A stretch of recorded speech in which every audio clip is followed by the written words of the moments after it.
এ ভাই কি অবস্থা? খুব ব্যস্ত।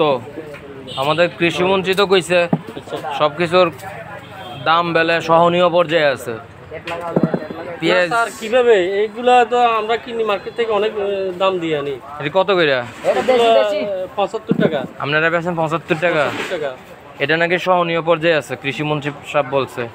না না না স্যার, আমরা 70 টাকা এগুলো কিনি। আরে রসুন কত কইরা? রসুন 200 টাকা কেজি বিক্রি করি। 200 টাকা কেজি? এটি তো মনে হয় এলসি। এলসি যে হ্যাঁ, এটি কত কইরা কেজি? একই রেট। একই? এটি ইন্ডিয়ান।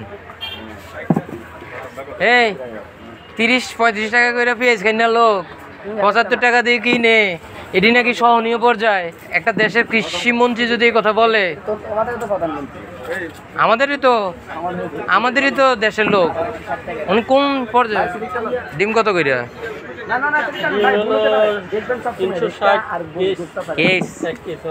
হায় হায়, জীবনটা ধ্বংস হয়ে গেল। আমাদের কৃষিমন্ত্রীকে স্যালুট জানাতে হয়।